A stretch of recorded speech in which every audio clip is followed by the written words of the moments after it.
Convido os irmãos a abrirem em 1 Coríntios, capítulo 1. Tenho uma boa expectativa diante do Senhor,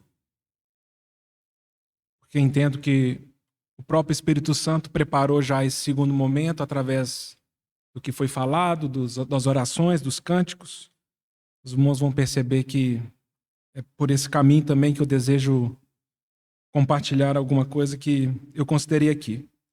Então, capítulo 1 de 1 Coríntios, versículo 11, Paulo fala: pois a vosso respeito mesmo, irmãos, fui informado pelos da casa de Cloe de que há contendas entre vós. Refiro-me ao fato de cada um de vós dizer: eu sou de Paulo, eu de Apolo, eu de Cefas e eu de Cristo. Acaso Cristo está dividido? Foi Paulo crucificado em favor de vós? Ou fostes, porventura, batizados em nome de Paulo? Dou graças a Deus, porque a nenhum de vós batizei, exceto Crispo e Gaio, para que ninguém diga que fostes batizados em meu nome. No capítulo 3, versículo 5, Paulo fala: quem é Apolo e quem é Paulo? Servos por meio de quem crestes, e isso conforme o Senhor concedeu a cada um. Eu plantei, Apolo regou, mas o crescimento veio de Deus, de modo que nem o que planta é alguma coisa, nem o que rega, mas Deus que dá o crescimento. Ora, o que planta e o que rega são um, e cada um receberá o seu galardão segundo o seu próprio trabalho. Porque de Deus somos cooperadores, lavoura de Deus, edifício de Deus sois vós. No capítulo 4, no versículo 7, Paulo faz essas 3 perguntas aqui. Quem é que te faz sobressair? E que tens tu que não tenhas recebido? E se o recebestes, por que te vanglorias como se não tiveras recebido? Já estais fartos? Já estais ricos? Chegastes a reinar sem nós. Nós vivemos num mundo onde o Senhor nos resgatou dele, e talvez algumas confusões na nossa experiência e no nosso cotidiano, elas se fazem dessa forma, né? Nós cremos no Senhor Jesus, né? E esse compartilhar do Renato, essa crise existencial, entre aspas, dele, é muito bem-vinda na nossa vida. Nós precisamos ter crises existenciais. E com muita frequência nós deveríamos fazer essa pergunta: por que eu estou aqui nessa terra? Por que eu vivo? Para que eu estou aqui? Há um propósito, há um objetivo, né? Nós entramos muito no piloto automático e nós geralmente andamos na trilha do curso desse mundo. O curso do principado das trevas, né? Efésios 2. O curso desse mundo nos leva a um estilo de vida em que nós não questionamos se temos que acordar todo dia para trabalhar, porque nós precisamos trabalhar. Quem tem filhos não pergunta: será que eu tenho que ser pai hoje? Quem é casado não pergunta: será que eu tenho que cuidar da minha esposa ou cuidar do meu marido? Nas questões da comunidade, né? Você está inserido numa comunidade, às vezes você não pergunta ao Senhor, né? Você simplesmente vai. E essas coisas, elas deveriam gerar em nós crises de existência. Porque para nós, mais importante do que estar nessa terra é viver com propósito nessa terra. O desespero humano não é a morte, irmãos. Nós acabamos de cantar isso. Aqueles que têm esperança na vida eterna em Cristo, o desespero deles não é a morte. O desespero deles é viver nessa terra sem propósito. O cristão não deveria temer a morte. Nosso problema não está com o pós-vida, né? O pós-morte. Nosso problema está no pré-morte. O que nós estamos fazendo com o tempo, com a nossa vida, nesse exato dia em que o Senhor tem nos concedido e ainda não estamos eternamente com Ele? Entender o propósito do Senhor e sermos enchidos de um propósito espiritual é fundamental. E aqui, talvez uma das coisas que eu gostaria de falar nessa manhã é trazer essa reflexão para os irmãos, porque, mais uma vez, precisamos nos lembrar que Paulo está escrevendo para uma igreja infantilizada nas suas relações, infantilizada na forma como eles enxergam a vida, infantilizada na forma como eles servem a Deus e servem uns aos outros. Então, é por isso que ele começa a observar as contendas, né? Tiago, por exemplo, ele faz essa constatação, né? Em Tiago 4, versículo 1 e 2. Né? De onde procedem as guerras e as contendas que há entre vós? De onde? Dos prazeres que militam na vossa carne. Então, as contendas, aquilo que vem como uma guerra na nossa história, aquilo que se levanta como um ambiente hostil, ele é fruto de pessoas carnais, né? Pessoas naturais. Nós não temos a capacidade de permitir que o príncipe da paz esteja à frente das situações, trazendo paz para as situações. Bem, nós não temos garantia que teremos paz externa, mas teremos garantia que teremos paz interna. Porque um dos frutos do Espírito é paz. E o Espírito Santo garante para nós: se você permanecer em Cristo, eu te dou paz. Né? Olha, no mundo vocês passarão por aflições, mas tem de bom ânimo. Eu venci o mundo. E a minha paz vos dou, não dou a paz como o mundo vos dá. Então o Senhor, desde o início, ele começa a propor um paralelo de existência diferente da existência que o mundo nos oferece. E nos é muito comum termos uma experiência, entre aspas, cristã, né, inseridos num ambiente mundano, terreno, demoníaco e satânico. Se eu pudesse trazer uma alegoria no esporte, eu tenho a sensação assim. Eu tenho a sensação que muitas vezes nós entendemos conversão e salvação e agora sermos do Senhor e pertencermos a Ele, como se nós trocássemos de time de futebol. Então, antigamente eu era atleticano, cantava o hino do Galo, usava o uniforme do Atlético, eu ia nos jogos do Atlético, né? E agora eu virei cruzeirense. Então agora eu canto um outro hino, eu uso um outro uniforme, eu agora festejo as vitórias do Cruzeiro, e às vezes a gente entende que quando nós nascemos de novo, é isso que aconteceu conosco. Mas eu não acho que é nessa dimensão. Dentro da alegoria do esporte, eu convido vocês a considerarem o nosso Senhor falando assim: não, eu não quero que você mude de time no mesmo esporte. Eu te convido agora a pertencer a um outro esporte. Eu agora quero te convidar, por exemplo, a jogar basquete. Não é mais futebol. É uma outra regra. São outros valores, é um outro esporte que eu estou te convidando. Quando o nosso Senhor Jesus veio a primeira vez nessa terra, ele começou a proclamar: arrependei-vos, porque está próximo o reino de Deus. É como nessa alegoria, por favor, me suportem. É como se o Senhor estivesse falando: pessoal, vamos deixar futebol de lado. Eu quero propor e ensinar vocês uma nova modalidade esportiva. Eu quero que vocês vivam de uma nova forma. Não é mais futebol, é uma outra coisa. E aí nós cremos no Senhor, nós sabemos pelas Escrituras, o Senhor ele traz os valores do seu reino e Israel rejeita seu rei. Israel rejeita o Senhor. É como se alguém falasse: nós não queremos mudar de esporte, nós queremos permanecer nesse esporte, porque quando o Senhor começa, e o Sermão do Monte é isso, né? O Sermão do Monte é o Senhor dizendo dos valores do reino dele. E ele então desconstrói a lei de Moisés nesse sentido. É muito mais do que vocês entendem, pessoal. Porque no esporte mundo, onde Satanás é o juiz, e onde nós então temos que conviver no trabalho, na vizinhança, na família, entre os irmãos, se nós trabalhamos de uma forma mundana, nós andamos segundo as regras humanas. E convenhamos, a lei de Moisés, o olho por olho, dente por dente, na nossa cabeça faz muita justiça. É alguma coisa que faz sentido, não é? Então, né, o Senhor faz esse recorte ali no Sermão do Monte, trazendo a lei de Moisés ali de Levítico, onde ele fala olho por olho, dente por dente, boi por boi, vida por vida. Se alguém furou seu olho, eu até queria saber se de fato aconteceu isso alguma vez, né? Se alguém furasse o meu olho, eu tenho o direito de ir atrás dele e falar: agora abre o olho, eu vou furar o seu. Você quebrou o meu dente, agora eu vou quebrar seu dente. Você matou uma ovelha minha, eu tenho direito de ir lá na sua casa e pegar uma ovelha sua. Você matou meu filho, eu posso ir na sua casa e matar seu filho. Nas relações humanas terrenas, isso faz um senso de justiça, né? E o Senhor fala: ouvistes que foi dito.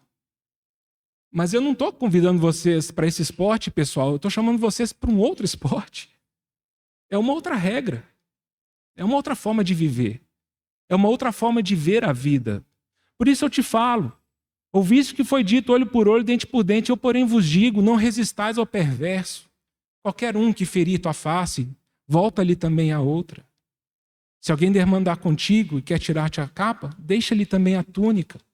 Se alguém te obriga a andar 1 milha, vai com ele 2. Então nós vamos descobrir que o convite do Senhor e esse batismo para dentro de Cristo e esse transportar-nos do império das trevas para o reino da luz não é mudarmos de time de futebol e continuarmos no jogo dos homens. O Senhor, ele fala, não, a partir de agora vocês vão viver de uma forma completamente diferente. São outros valores, outras regras, outra forma de ver as coisas. Então, é como se eu agora fosse lá para o ginásio jogar basquete e o Espírito Santo, como juiz, me entrega a bola. Eu falo, não, eu tenho muita habilidade com futebol. Eu vou dar uma bica na bola. E o Espírito Santo fala, não, a regra aqui não é assim. Não, como não é assim? Todo mundo faz isso? Não, todo mundo faz isso lá no Mineirão. Todo mundo faz isso no estádio de futebol. No meu reino, você não joga com o pé, você joga com a mão. Onde está o gol? Não, não tem gol. É uma cesta. É uma outra regra, irmãos.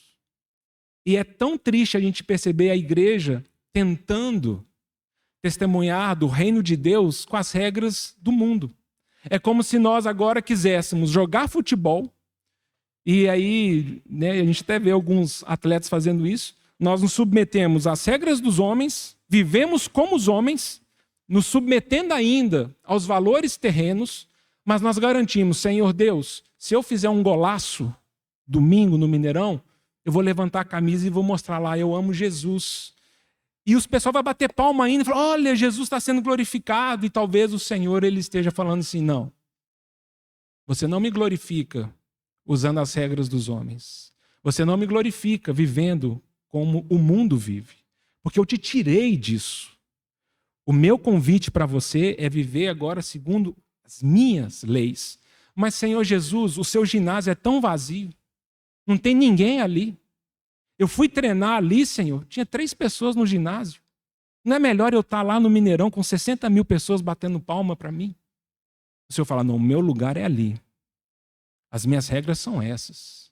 E elas são inegociáveis. E é nessa dificuldade de relacionamento que temos.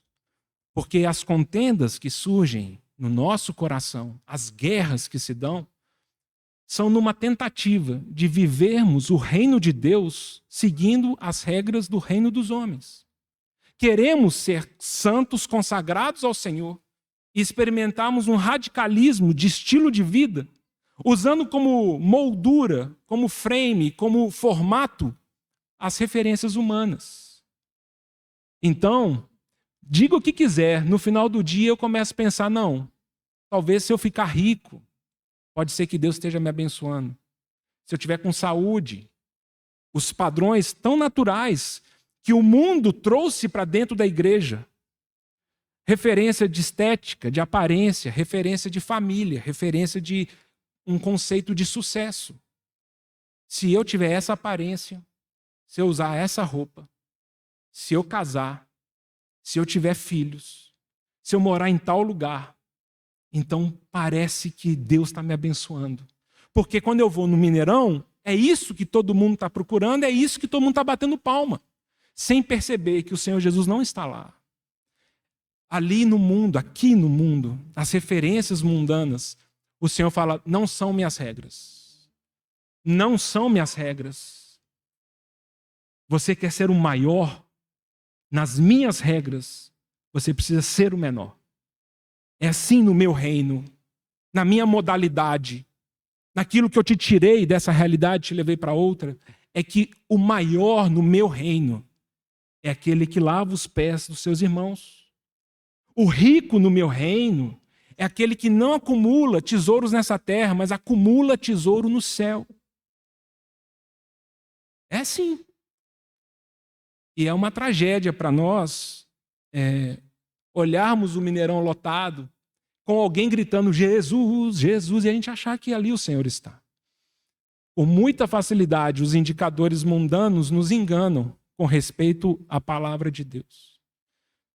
E o que acontece conosco é que esse velho homem, esse Adão sentenciado pela cruz de Cristo, ele continua vivo e ele só sobrevive e ele só se organiza por meio das leis humanas. Porque quando esse velho homem se aproxima de Jesus Cristo gentilmente fala, precisa morrer. Não há vida nisso. Você vai viver em novidade de vida com esse novo homem que nasceu de novo. Você não é igual aos mundanos. O seu estilo de vida não pode ser referenciado pelas coisas dessa vida. Então, quando nós somos carnais, quando o nosso estilo de vida é mundano, é muito natural que as nossas relações pessoais também sejam terrenas e mundanas. E uma das características das relações mundanas e terrenas é a meritocracia. É muito natural nas nossas relações o eu te dou e você me dá. Se você parar de me dar, eu não quero mais você. Se você é um problema na minha vida, eu me afasto de você. Porque as nossas relações terrenas, elas são baseadas no consumo. Somos consumistas. Somos utilitaristas. Você é agradável a mim até o dia que você me atende nas minhas necessidades. No dia que você não me atende, você me decepciona, você me frustra, você me machuca, eu não quero mais você. Bem, essas são as regras do mundo. O futebol dessa terra. O Senhor Jesus tem nos convidado a adentrar numa outra experiência e numa outra realidade que vai transformar a nossa vida se nós entendermos aquilo que é precioso para o Senhor Jesus. Então, o nosso desafio não é olharmos nem ao redor, nem para a cultura vigente, nem a cultura cristã vigente, nem olharmos para o mundo, é olharmos para as Escrituras e pedir para o Senhor abrir nossos olhos, romper as trevas, prevalecer com aquilo que Satanás, de uma forma tão consolidada, estruturada, ele já colocou ao nosso redor. E é dificílimo termos nossos olhos abertos, porque Satanás tem trabalhado nisso há muito tempo. O Senhor precisa romper. E o convite dele é, não, saia disso. Nas nossas relações humanas, como que nós adentramos no reino de Deus? Você entrou com algum mérito, né? Foi orado, lemos no início, 2 Timóteo, não por obras. Nós entramos no reino de Deus, ele nos tirou dessa experiência e nos levou para uma outra experiência porque nós fizemos alguma coisa de bem? Não. Porque éramos amigos? Não. Éramos inimigos. E Deus prova seu amor por nós, pelo fato de ter Cristo morrido por nós, sendo nós ainda inimigos dele, pecadores. Então o Senhor nos tira do império das trevas, nos dá da sua palavra base do reino de Deus, graça. Pela graça dele. Ele me fez nascer de novo. Pela graça dele, ele me convidou a uma nova existência.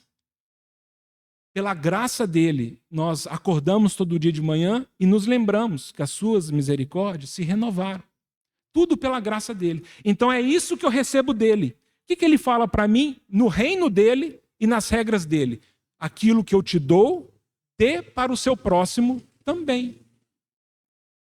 Aquilo que você recebe de mim, isso mesmo, compartilhe com os outros. Então, uma deformação espiritual que acontece conosco é que nós olhamos para o Senhor Deus e queremos a sua graça, sua misericórdia, a sua fidelidade. Ele dá isso a nós, mas as nossas experiências com os outros, nós queremos olho por olho, dente por dente, relações meritocráticas, performance, reconhecimento. É a última chance que eu te dou. Se você pisar na bola de novo comigo, para mim você não serve mais. Você me decepcionou, você me magoou, você... E a gente, então, nisso, por isso que no Sermão do Monte, na oração do Senhor, ele fala, se você perdoar os homens as suas ofensas, também vosso Pai Celeste vos perdoará as vossas ofensas. Se vocês não perdoarem os homens as vossas ofensas, tampouco o vosso Pai vos perdoará. qual que é a lógica aqui que eu proponho para os irmãos considerarem? É que quando eu paro de perdoar os outros, não é que o Senhor Deus fala assim, agora eu não te perdoo mais, é porque Ele bloqueia um caminho de miséria e de necessidade de perdão que eu tenho de Deus. Eu esqueço quem eu sou sem Cristo. E nós começamos a ter um relacionamento onde a gente começa a falar, peraí pessoal, quem batizou mais gente aqui? Quem ora mais aqui? Quem dá mais oferta? Quem participa mais das reuniões aí? Pessoal, peraí. E é nesse veneno que a contenda ela vai se estruturando. Isso vai destruindo cada um de nós individualmente. Somos muito criativos. Nosso velho homem é muito criativo para construir narrativas de orgulho dentro de nós. Nós nos orgulhamos com o sobrenome da família. Nós nos orgulhamos com tempo de banco. Eu reúno aqui há 50 anos. Eu me orgulho pelo ministério. Eu sou o que mais prego. Eu sou o mais que falo. Eu sou o que me fala mais bonito. Eu sou o que sei a Bíblia de cor. Eu me orgulho porque eu sei tocar instrumento musical. Eu toco violão melhor que você e a gente então sai da dimensão do reino da graça de Deus e entramos na dimensão do reino dos homens, onde os coríntios, infantilizados, talvez por algum motivo eles começaram a achar que alguns homens eram melhores do que outros, inclusive mais espirituais e mais superpoderosos. E talvez nessas divisões deles, chegou o conhecimento de Paulo que alguns falaram assim, você foi batizado por quem? Eu fui batizado por Paulo. E você? Ixi, eu fui batizado pelo outro irmão lá. Quem que orou no seu casamento? Quem que orou no funeral da sua mãe? Quem que abençoou você? E a gente, então, para de olhar para o Senhor, o cabeça, e começamos a olhar uns para os outros, rivalizando, para ver quem é melhor que quem e quem merece honra, dignidade, prestígio entre nós. Paulo, quando fica sabendo disso, rapidamente ele fala, nossa, sério mesmo, irmãos? Nossa, graças a Deus que eu batizei apenas a família de Crispo e de Gaio, para que ninguém diga que foi batizado em meu nome. Porque começa a existir uma rivalidade para saber quem é melhor que quem. O problema disso no nosso coração é que quando eu me ensoberbeço por qualquer motivo que você imaginar, porque eu dei uma oferta, porque eu ajudei os irmãos, porque eu participo de tudo, porque eu não sou como aquele irmão colérico e sanguíneo que um dia estourou, eu nunca estourei, eu nunca gritei, eu nunca... E quando eu começo a olhar para mim, e eu começo a me comparar com o outro, e eu começo a querer reconhecimento do outro, a contenda está estabelecida. A contenda está prontinha para explodir. Porque nós paramos de nos relacionar baseados na graça de Deus e começamos a nos relacionar baseados na performance humana. Pior é quando há ministérios espirituais extraordinários. Pior é. Porque se o irmão e a irmã não tiverem a humildade de, com muita velocidade, pegar toda a honra e glória e levar a Cristo, e ele ficar com um pouquinho dessa honra para si, ele vai se perder. Ele vai se destruir. Porque quem é Apolo? Quem que é Paulo? São servos do mesmo Senhor.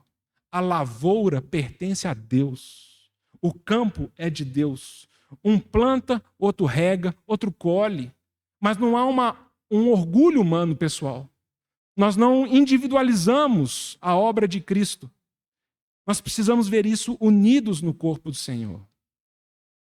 Que o Senhor ganhe o nosso coração dentro desse incentivo que o Espírito Santo já tem falado nessa manhã. O que está no coração do Senhor Jesus?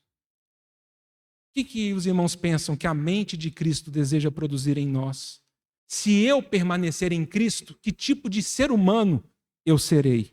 Então a minha sugestão para essa manhã é que se eu permanecer em Cristo, eu darei fruto a Ele. E eu queria convidar os irmãos a usarmos a história de Abimeleque como pano de fundo e a parábola que Jotão fala. Juízes capítulo 9. Não confundir esse Jotão com Jotão, filho de Uzias, né? Rei de Judá, lá para frente. Esse Jotão aqui, ele é filho de Gideão. Abimeleque é filho de Gideão também.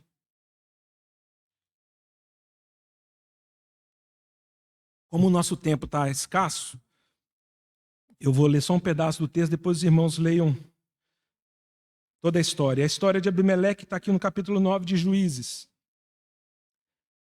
E eu gostaria de ler a parábola que Jotão ele faz menção e fazer um pouco desse contexto para os irmãos. Então, Juízes capítulo 9, versículo 8.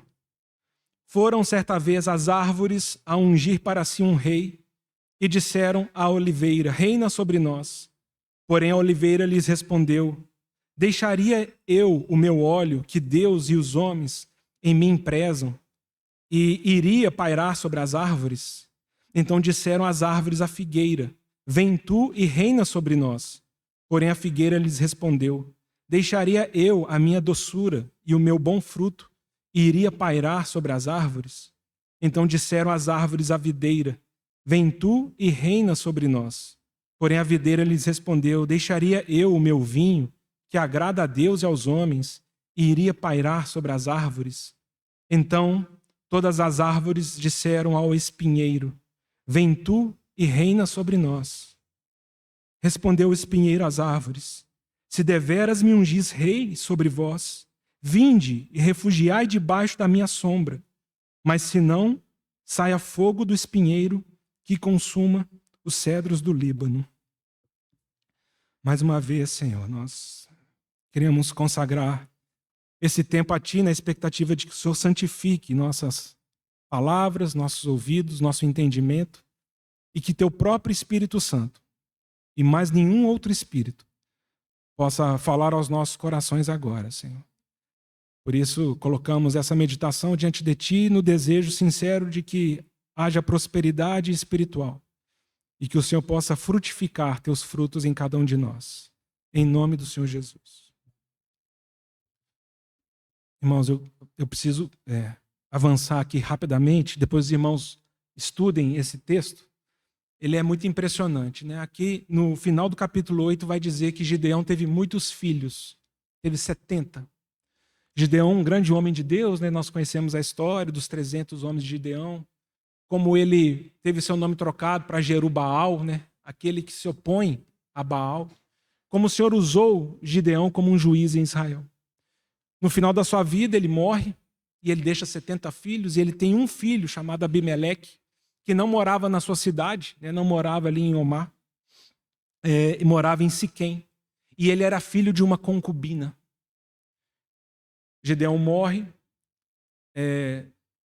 rapidamente Abimeleque ele vai nos seus parentes em Siquém e fala assim: que vos parece melhor? Que reine sobre vós 70 homens, todos filhos de Gideão, ou que reine apenas um? Querendo lembrar para vocês também que eu sou família de vocês. Eu sou irmão de vocês. A minha mãe é dessa terra. E aí a Bíblia diz que esses homens, eles aceitaram esse convite dele. Eles deram uma oferta para Abimeleque. Ele, com esse dinheiro, ele contrata um grupo de homens levianos e atrevidos, na minha versão está assim. Ele contrata mercenários. Com esse dinheiro, esses homens vão até a casa de Gideão e mata os 70 irmãos, né, de Abimeleque. E Abimeleque, então, ele volta para Siquém e ele vai ser coroado rei desse povo. Siquém, a região montanhosa de Efraim, a mesma região onde Jeroboão estabelece o seu reino, quando Israel é dividido. Siquém, reine sobre nós o homem. Lembra como termina Juízes? Naquela época não havia rei em Israel, então cada um fazia o que achava melhor. E isso não pode ser olhado por nenhum outro aspecto para nós quando nós consideramos que há um rei sobre nós, Jesus Cristo. Nós não andamos segundo o que achamos melhor, muito menos desejamos estabelecer um homem para reinar sobre os homens, porque já há um rei estabelecido. Mas nesse contexto, como eles não tinham rei, cada um fazia o que achava melhor, Abimeleque, então, ele mata seus irmãos, meio-irmãos, né, filhos de Gideão. Só que Jotão, o filho menor de Gideão, escapa. E ele foge. E no dia em que Abimeleque ia ser coroado rei em Siquém, ele vai ali perto do Monte Gerizim, que é na região. Ele sobe no monte e declara essa parábola. Vocês vão colocar para reinar sobre vocês um espinheiro? Vocês viram o que ele fez? Vocês vão colocar uma pessoa para ter domínio sobre vocês, que não ama seus irmãos? Uma pessoa que anda na carne, e esse é o meu convite para vocês considerarem.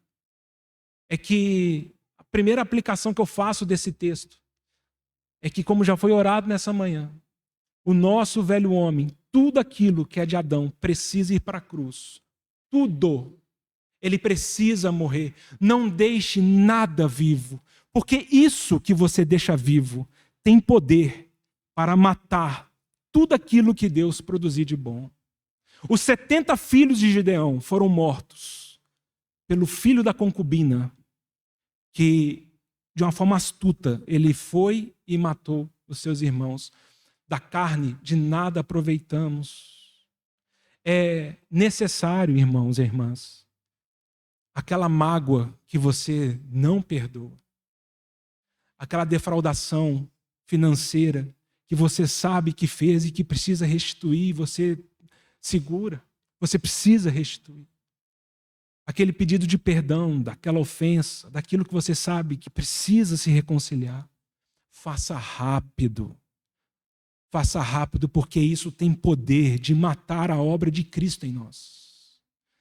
Aquilo da carne que nós mantemos vivo, em algum momento ele fala, é por meio disso que eu vou te dominar.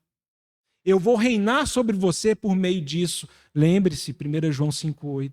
O diabo, vosso adversário, anda ao derredor como leão que ruge, procurando alguém para devorar. Resisti-lhes firmes na fé. Porque o diabo está só rodeando. E ele começa assim, se o Senhor permitir, numa próxima oportunidade eu gostaria de falar sobre isso.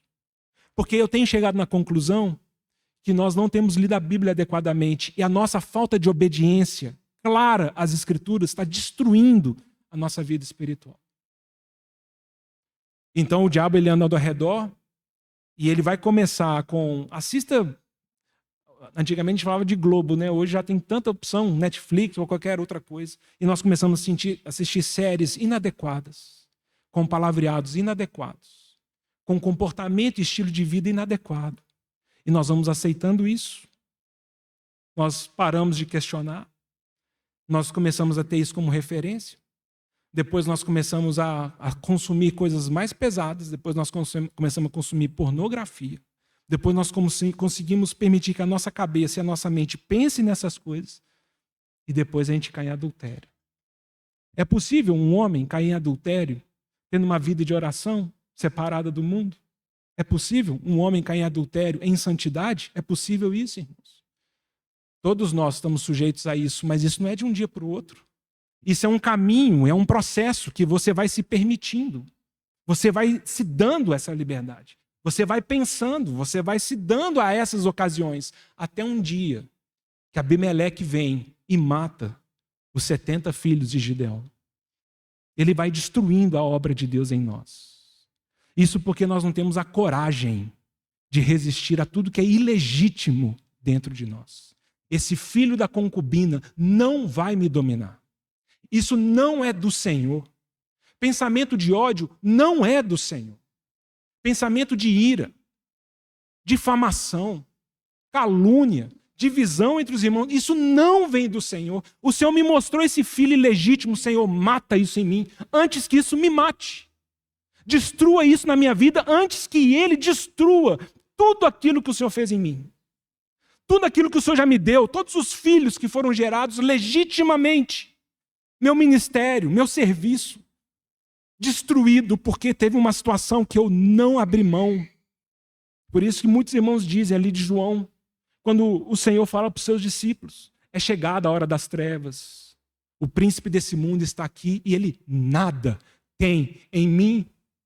Não há legalidade. O diabo vai rodeando e não encontra um Abimeleque na sua história, para que por meio dele destrua a sua vida. O Senhor fala, Satanás está aqui ao meu redor. e ele não tem nenhuma legalidade em mim. Então, às vezes, nós entramos em depressão, nossa vida se destrói emocionalmente.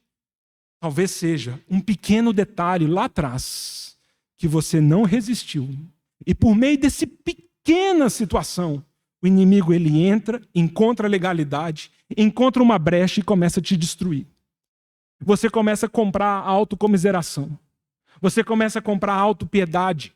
Você começa a comprar o eu não merecia isso. Não podia ter acontecido isso comigo. E nós não abandonamos esses sentimentos que vão abrindo um buraco espiritual dentro de nós. Para usar a expressão de Hebreus, começa como uma pequena semente ali. E essa mágoa ela vai crescendo. E essa amargura ela começa a envenenar a muitos.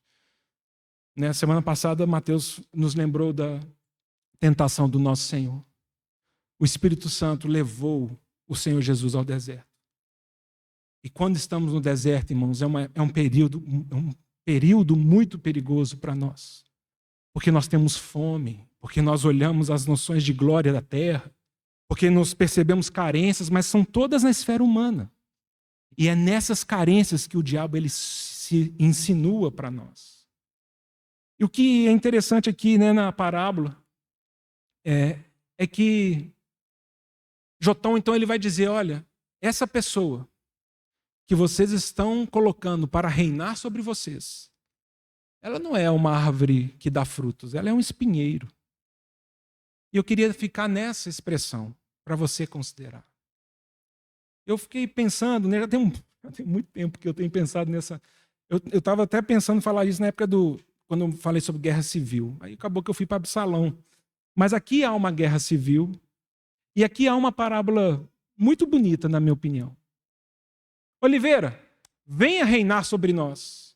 O que é que a Oliveira fala? Eu nasci para dar azeite. Eu não vou reinar sobre as outras árvores. O meu azeite é para dar para Deus e para os homens. Ah, figueira, então venha reinar sobre nós. O meu fruto, a minha doçura, não foi feita para reinar sobre os homens. Foi feita para dar a Deus e os homens comerem dessa doçura. Ah, videira, então reine sobre nós. Não. O meu vinho, ele foi feito para dar a Deus e aos homens. Eu não fui chamado para reinar, dominar sobre as outras árvores. Aí agora? Chama o espinheiro. Porque, irmãos, quando nós encontramos propósito no reino de Deus, e quando nossa vida é tomada de sentido, você vai descobrir que o Senhor não tem te chamado para reinar sobre os outros, tem chamado você para dar fruto para que os outros se alimentem. Em nome do Senhor Jesus, considera isso no seu casamento. Isso é libertador para a nossa vida. É libertador nas nossas relações. Eu não fui chamado para dominar sobre os outros. Quando eu quero dominar sobre os outros, eu me torno um espinheiro. O Espírito Santo não produz fruto mais. Porque em algum momento eu começo a me medir com o outro e eu falo, você não é digno do fruto. Eu não quero mais te dar fruto. E nós criamos tantas dimensões e indicadores para ver quem merece quem. E nós esquecemos que qualquer coisa que eu tenha de valor, foi Deus que me deu.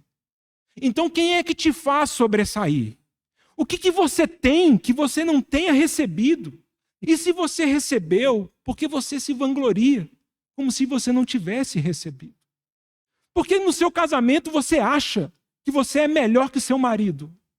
Por que na relação, quando você se aproxima dele, você começa a se tornar um espinheiro? Sabe por quê? Porque você se recusa a dar o fruto de Deus para ele, porque em algum momento você começou a querer ser reconhecida pelas coisas que você faz. Você foi batizado em nome de Pablo ou em nome de Cristo? Você prega em nome de Cristo ou em nome do seu ministério? Você visita em nome de Cristo ou em nome do seu nome? Então, irmãos e irmãs, quando nós começamos a buscar reconhecimento humano, quando nós começamos a buscar domínio sobre o outro, você precisa se submeter ao que eu falo. Sou mais rico que você, sou mais bonito que você, estou aqui mais tempo que você, sei mais Bíblia que você, ou qualquer outro indicador, eu deixo de ser oliveira, figueira e videira e me torno espinheiro. Venha para debaixo das minhas sombras. Mas como? Que fruto você tem para me dar? Você está me oferecendo a sombra de um espinheiro? É isso que você está me oferecendo? A questão é que você e eu iremos falhar muito agora, se você estiver pensando nessa mensagem para uma outra pessoa. Essa mensagem é para você. Até quando nós vamos terceirizar nosso fracasso e falta de consagração no outro? A culpa é do presbitério, a culpa é da liderança, a culpa é do meu marido, a culpa é da minha esposa, a culpa é dos meus filhos, a culpa é do Lula, a culpa é do tarifaço, a culpa é do vizinho. Isso nos inocentará diante do Senhor naquele dia? Porque o Senhor se aproxima e fala, eu quero saber, você tem fruto? Permanecer em Cristo não nos levará a dominar sobre os outros, nos levará a servir ao outro. Uma pessoa que permanece em Cristo produz fruto para Deus e os homens. E ele não faz essa distinção, né? Porque no dia que eu falo, para você eu dou fruto, para você não, eu começo a me secar. Porque não é essa a lógica e a mente de Cristo. Então, sabemos, a oliveira produz azeite, figura da unção do Espírito Santo. A figueira, como aqui está a expressão, na sua doçura, na sua gentileza. Muito diferente de um espinheiro. Pessoas que a gente fala, nossa, essa pessoa aqui prega bem, mas não convive muito com ela não, porque você vai se machucar. É uma pessoa seca, é uma pessoa grossa. É uma pessoa que não tem doçura na sua relação. Nós vamos comer, não tem doçura. É uma água salgada. Nós temos a videira. Lemos já João 15 hoje. O vinho, a alegria, o contentamento. Aquilo que, na medida que eu recebo de Deus, eu posso oferecer aos homens. Mas no dia que eu decido, dei muito vinho, foi uma safra espetacular. E eu agora passo a exigir de você um reconhecimento a meu nome, ao meu ministério, a minha honra, pode saber, a próximo ano a safra será baixíssima. Não haverá produção do Espírito Santo, o fruto secará. E não é interessante? Depois os irmãos considerem isso. Nós temos, por exemplo, o Senhor em Mateus 21 falando da figueira. Alguns irmãos dizem que é a única menção de maldição do Senhor Jesus na história ali, né, nos evangelhos. Mas não é interessante isso? O Senhor Jesus fala, tenho fome. Estou vendo uma figueira muito bem folhada. Chega lá, não encontra fruto, e ele amaldiçoa a figueira. E essa figueira seca até a raiz. Aí nós temos Romanos 11, 22, também na figura da oliveira. Paulo fala, temamos a bondade e a severidade de Deus. Porque se Deus arrancou os ramos naturais da oliveira, ele também te arrancará se você não permanecer nele. E nós temos a videira de João 15. No versículo 5 fala, se você permanecer em mim, você dará muito fruto. Porque sem mim nada podeis fazer. E o versículo 6, todo ramo que não produz fruto é arrancado e lançado fora. Um pouquinho antes do texto que o Renato leu em Mateus 7, quando o Senhor também está alertando sobre os falsos profetas. Cuidado, os falsos profetas, falsos espíritos, falsos caminhos, indicações erradas. Eles aparentemente parecem ovelhas, mas por dentro são lobos roubadores. Pelos seus frutos os conhecereis. Colhem-se, porventura, uvas de espinheiros? É impossível alguém que permanece no Senhor Jesus desejar dominar. É impossível alguém que permanece em Cristo não dar fruto para Ele. Aquele que permanece no Senhor dá muito fruto. Essa é a promessa do Senhor em João 15. Então, nosso desespero, nosso olho não está em dominar, não está em ser visto, não está em ser reconhecido, porque quando está nisso, nós nos secamos. Nós nos tornamos espinheiros. Os nossos olhos estão em Deus. Senhor, me dá a capacidade de produzir azeite, me dá a capacidade de produzir vinho, me dá a doçura do Espírito Santo para que eu tenha um figo, para que Deus e os homens possam se deleitar. E não são essas as promessas? Salmos capítulo 1, versículo 3, Jeremias 17, versículo 8. Não há essas promessas para nós? Aquele homem que é como uma árvore plantada junto aos ribeiros, que não teme a sequidão, não teme quando vem a seca, porque por meio das águas, da raiz dele, que ele se conecta, ele não deixa de dar seus frutos. Salmo 1:3, né? Bem-aventurado o homem que teme o Senhor, no seu devido tempo, ele dá fruto. O Senhor nos chamou, irmãos, para darmos fruto a Ele. O Senhor não nos chamou... E aí, essa confusão que eu acho que a gente tem. Porque a gente acha que pregar é dar fruto. A gente meio que transforma os dons no fruto. E, na minha opinião, não é. Por que o maior milagre que qualquer um de nós pode experimentar é a operação do fruto do Espírito? Por quê? Porque o dom, o Senhor manifesta esse dom como graça e bondade para a igreja dele, e ele usa eu e você. O Senhor usou uma mula para falar para Balaão. O Senhor, ele usou homens que não reconhecia para expulsar demônios. Não é isso que lemos? Para profetizar. Não é isso que lemos? Os dons é uma manifestação da graça de Deus. Dons, no grego, carisma. É a graça dele se manifestando. Nem por um segundo ache que isso é um indicador de permanecer em Cristo. Nem por um segundo. A indicação que nós permanecemos em Cristo é se nós damos fruto. E o fruto do Espírito é amor, alegria, paz, benignidade, bondade, fidelidade, mansidão e domínio próprio. Contra essas coisas, não há lei. E todos aqueles que estão em Cristo crucificaram o seu velho homem. É isso que Paulo está dizendo aqui em Gálatas 5. O que o Senhor está esperando não é uma... Vou usar o exemplo, tá, Davi? Nenhuma indireta. Não é uma irmã que está no coral, cantando. Uma irmã que participa do louvor. Uma irmã da salinha, da escola dominical. Não.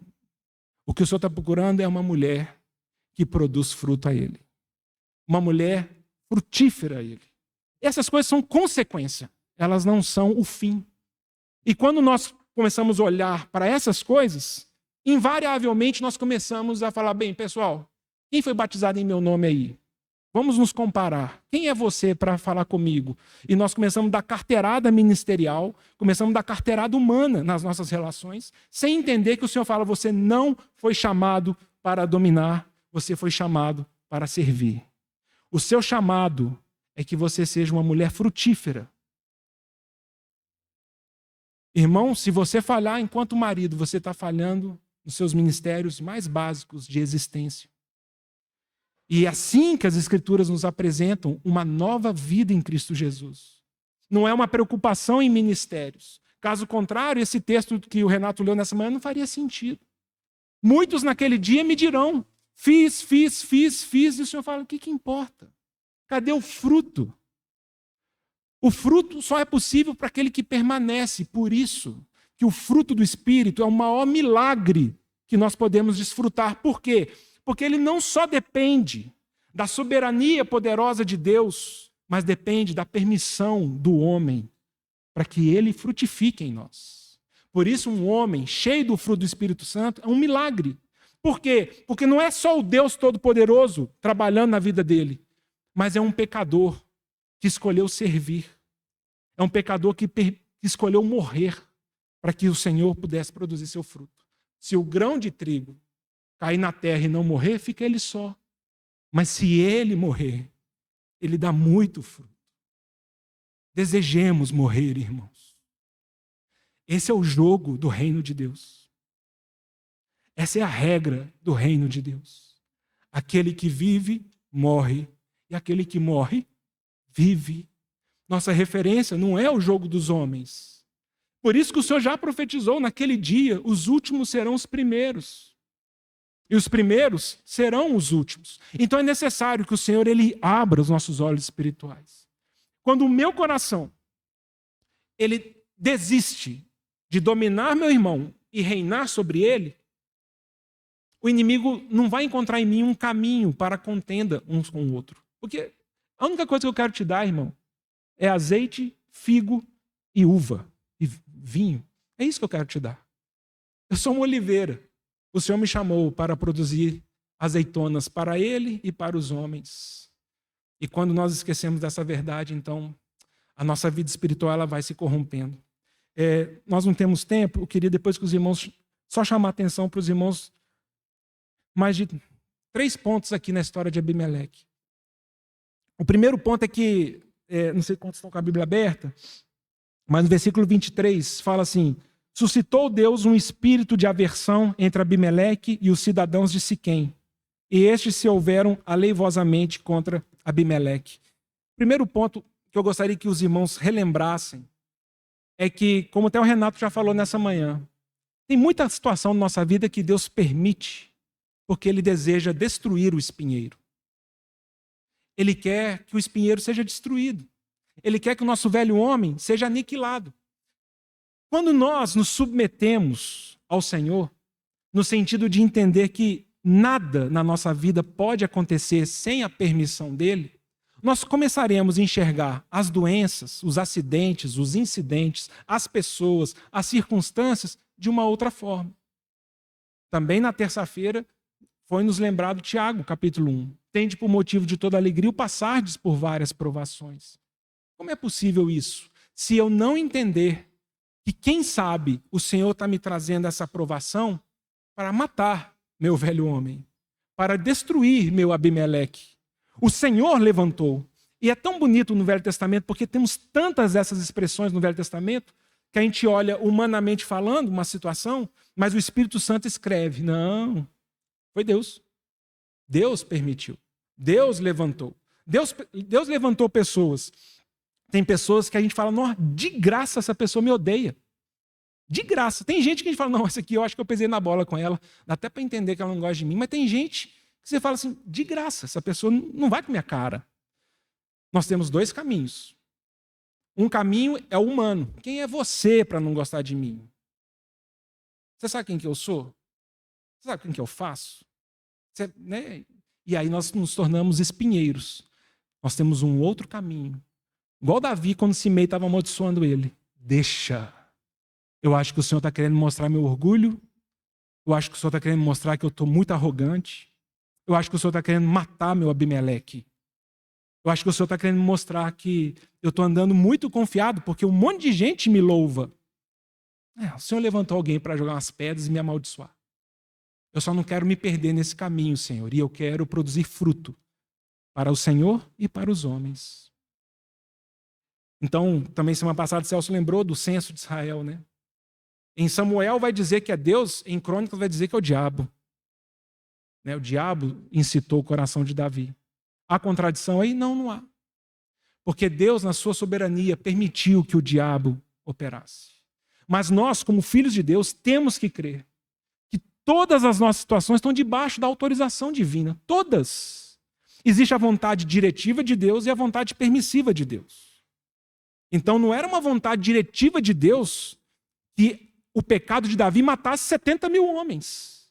Mas Deus permitiu. E Davi foi tentado e caiu no pecado. E ele, naquela situação, ele virou um espinheiro.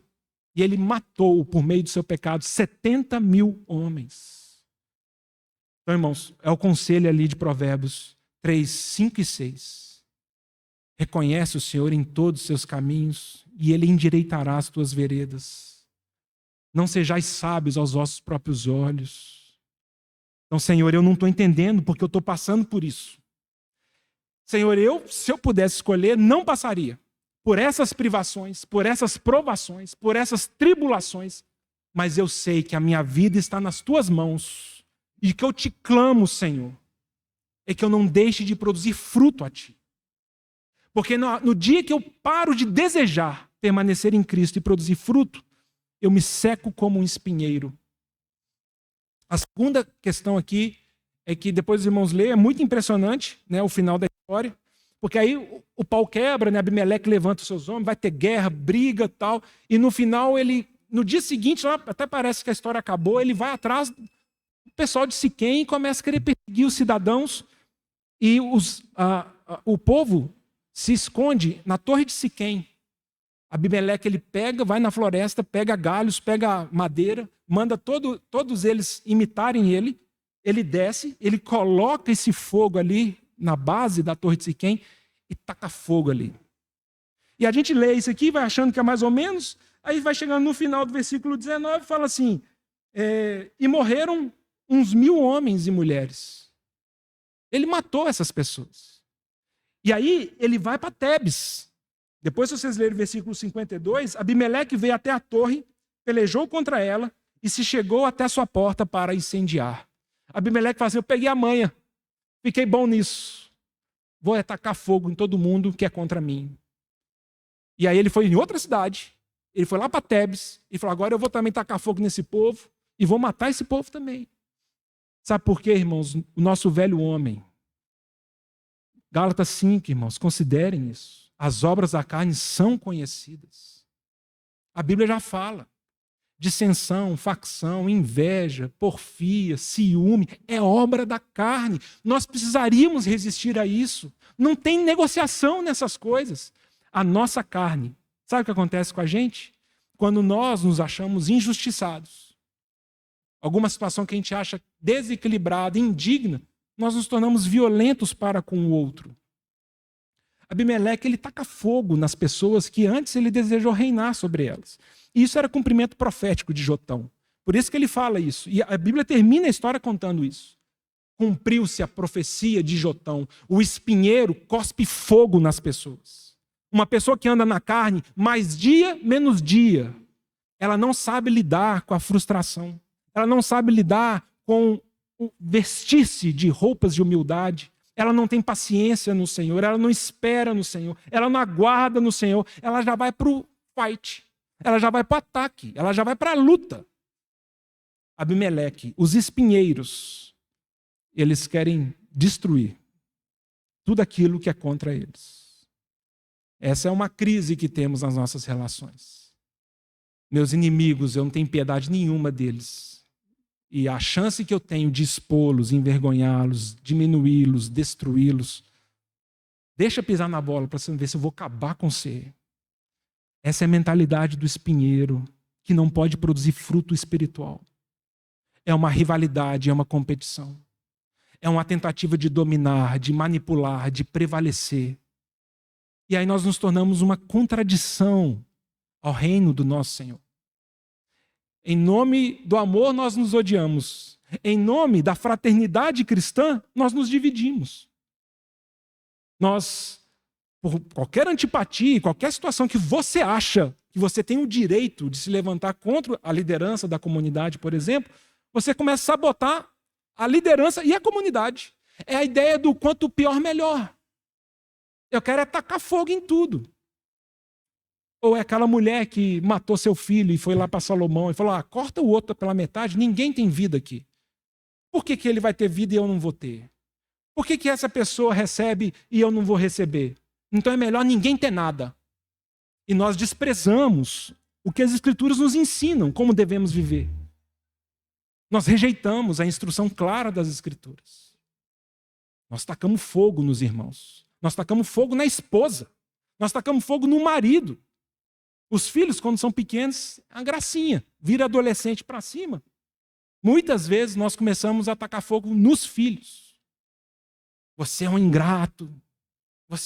Quantas vezes eu troquei sua fralda, eu já fiz isso, eu fiz aquilo. Não é? É porque nós deixamos de desejar sermos árvores frutíferas e viramos espinheiro. E as pessoas falam assim, não estou vendo mais azeite, doçura, nem alegria em você. Porque nós escolhemos o caminho do domínio e não o caminho do serviço. Porque nós achamos que em algum momento as pessoas têm que reconhecer o que eu faço para o Senhor. A última coisa que acontece com Abimeleque é que aí chega no final da história, eles chegam no pé da torre, aí tem uma mulher lá de cima que tem a ideia de jogar uma pedra de moinho lá de cima. Vamos ver o que vai acontecer. Eles jogam uma pedra de moinho, vai na cabeça de Abimeleque, racha a cabeça dele.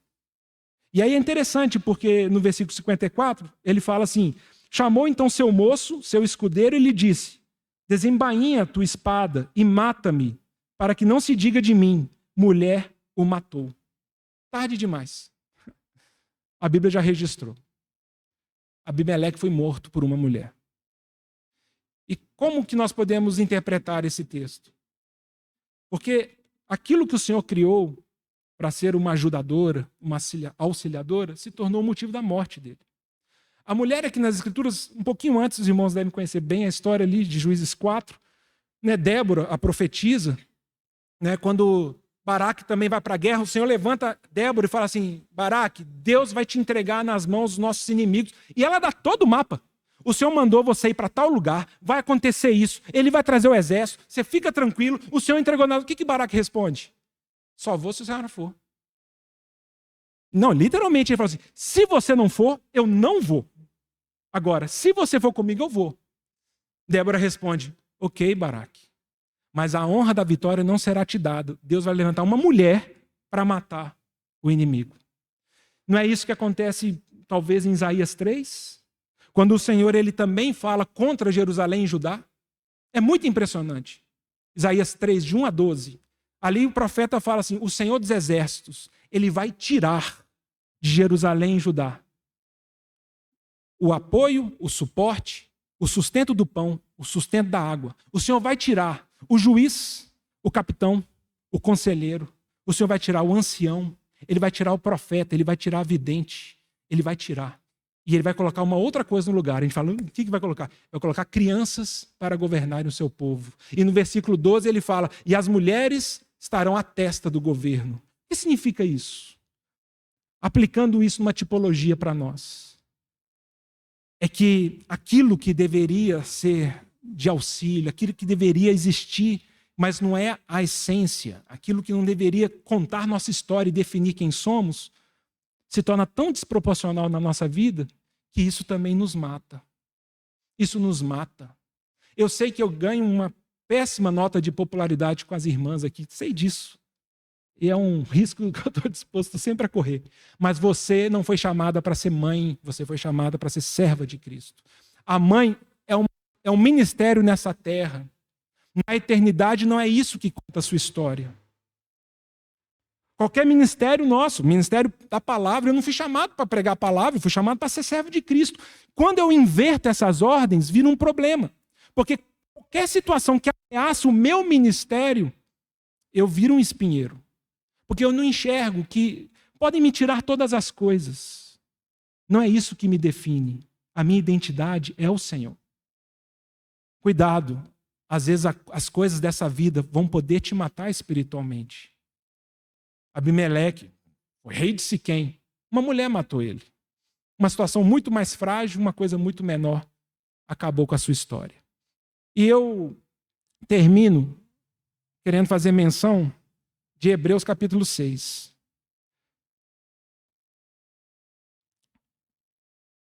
Eu gostaria, né, ter tido tempo de ler 2 Samuel 23, mas depois os irmãos, por favor, os que tiverem interesse, leiam ali 2 Samuel 23. 2 Samuel 23, ao curioso registro das últimas palavras de Davi. Começa assim, né, 2 Samuel 23, 1. Últimas palavras do rei Davi. E Davi ele começa a abençoar aqueles que são do Senhor. E é muito bonita, né, a história que ele vai falando. Eles são como uma manhã sem nuvens, como uma terra que depois da chuva produz seu fruto. E ele termina essa palavra dizendo dos filhos de Belial. Um ótimo estudo para você fazer depois também. A turma só gente boa no Velho Testamento, os filhos de Belial. Nadab, Abiú, Nadal, né, os Hofni e Finéias, né, os filhos de Eli, se prostituíam com as mulheres, comiam das coisas sagradas, não respeitavam os ritos, mas depois todo o povo batendo palma porque eles estavam levando a arca para a batalha. Mas Deus não olha como os homens olham. Deus não vê a aparência, Deus vê o coração. E ali Davi fala assim: os homens de Belial, eles são como espinhos. Qualquer pessoa que tenta pegá-los se machuca. Qualquer pessoa que tenta se aproximar, eles fazem mal. Eles são espinheiros. Porque há uma deformação completa no nosso propósito de existir.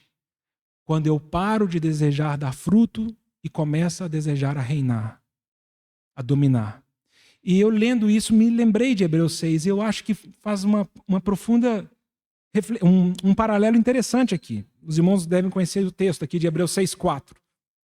É impossível, pois, que aqueles que uma vez foram iluminados e provaram o dom celestial e se tornaram participantes do Espírito Santo e provaram a boa palavra de Deus e os poderes do mundo vindouro e caíram, sim, é impossível outra vez renová-los para arrependimento, visto que de novo estão crucificando para si mesmos o Filho de Deus e expondo-o à ignomínia. Porque a terra que absorve a chuva, que frequentemente cai sobre ela e produz erva útil para aqueles por quem também é cultivada, recebe bênção da parte de Deus. Mas se produz espinhos e abrolhos, é rejeitada, e perto está da maldição, e o seu fim é ser queimada. Irmãos, todos nós recebemos o sol e a chuva de Deus. Né? Também palavras do Senhor lá no Sermão do Monte. O Senhor faz vir sobre maus e bons, ímpios e justos, o sol e a chuva. Aqui, Hebreus 6, talvez fazendo esse paralelo com 2 Samuel 23, o que o escritor de Hebreus está dizendo assim, presta bastante atenção, vocês que foram salvos pela graça de Jesus Cristo, vocês que pertencem a um outro reino, vocês que têm um outro rei sobre vocês. Jesus Cristo é aquele que faz descer chuva sobre vocês. E Ele quer que essa chuva produza fruto para Ele. Não há nenhuma circunstância na nossa vida que não possa ser usada pelo Senhor Deus para formar Cristo em nós. Quando as Escrituras falam todas as coisas cooperam para o bem daqueles que o amam, para que Cristo seja formado em nós, é nesse contexto. Não há um acidente na sua vida pelo filho, pelo neto, pelo marido, pela esposa, pelos irmãos, pelo trabalho, pelas crises financeiras, pelo vizinho chato. Todas essas situações são oportunidades do fruto do Espírito ser produzido em nós. Agora, o escritor de Hebreus aqui está dizendo, presta atenção. Se você puder me responder, por favor, me responda. Você foi iluminado com o Espírito Santo. Você agora é participante do reino de Deus. Você teve seus olhos abertos. O Espírito Santo habita dentro de você. Você não é mais igual às pessoas desse mundo. Se o Senhor, quando derrama a chuva dele, não produz na sua vida frutos, mas produz espinheiro, o que pode ser feito? É possível o Senhor morrer de novo na cruz por você? É impossível. É impossível te renovar para um arrependimento. E você e eu, quando já cremos no Senhor e passamos a enxergar esse mundo na perspectiva do reino dele, só que quando vem a chuva, ao invés da gente produzir fruto para ele, produz espinheiro, somos absolutamente indesculpáveis. E essa é a lógica de uma vida que, ao invés de produzir fruto porque não permanece em Cristo, produz espinhos. Convida as pessoas para uma sombra humana e se torna vingativo, opressor, tirano, dominador sobre as pessoas com quem ele se relaciona. Essa pergunta de Hebreus, você e eu somos capazes de responder? Se o Senhor nos salvou, se o Senhor nos levou para si, se quando Ele derrama a chuva dele eu produzo espinhos ao invés de frutos, qual que é o proveito disso? Não tenha dúvida, já está falado nas Escrituras. O Senhor vai jogar o espinho no fogo. É inútil para Ele. Toda obra da carne, o Senhor não vai bater palma, o Senhor não vai ter nenhum proveito. E nesse sentido, eu convido os irmãos a considerarem isso. Quantos de nós têm desejado ser uma árvore frutífera?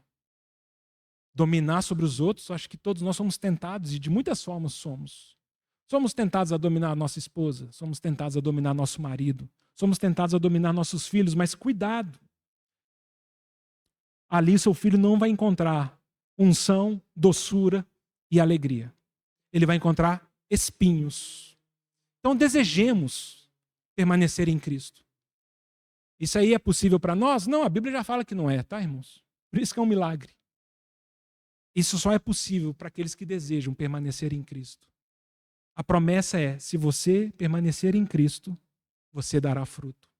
Se nós não permanecemos em Cristo, nós produziremos espinhos. Os irmãos sabem, eu gosto bastante. Eu tentei lembrar, não lembro, Elias, não sei se você vai lembrar. A gente chegou já a tocar alguma vez a oração de São Francisco aqui? Chegamos nessa heresia? Aí, ó. Mas eu acho que eu já pedi no passado, né? Mas não sei, eu particularmente, eu gosto muito dessa oração, né? Eles, não sei se nem é do Francisco de Assis, mas eu gosto muito dela. Muito dela. Porque é um coração que não quer dominar, quer servir. É um coração que fala: não, Senhor. Se qualquer pessoa fala assim: nossa, você é demais, hein? Vem, domine sobre nós. Ô, irmão, eu fui feito para dar fruto para Deus e servir os irmãos. Senhor, fazei-me instrumento de vossa paz. Onde houver ódio, que eu leve o amor. Onde houver ofensa, que eu leve o perdão. Onde houver discórdia, que eu leve a união. Onde houver dúvidas, que eu leve a fé. Onde houver erro, que eu leve a verdade. Onde houver desespero, que eu leve a esperança. Onde houver tristeza, que eu leve a alegria. Onde houver trevas, que eu leve a luz. Ó Mestre, fazei que eu procure mais consolar que ser consolado, compreender que ser compreendido, amar que ser amado. Pois é dando que se recebe, é perdoando que se é perdoado e é morrendo que se vive para a vida eterna. Você quer ser uma árvore frutífera ou você quer ser um espinheiro? Que o Senhor nos abençoe.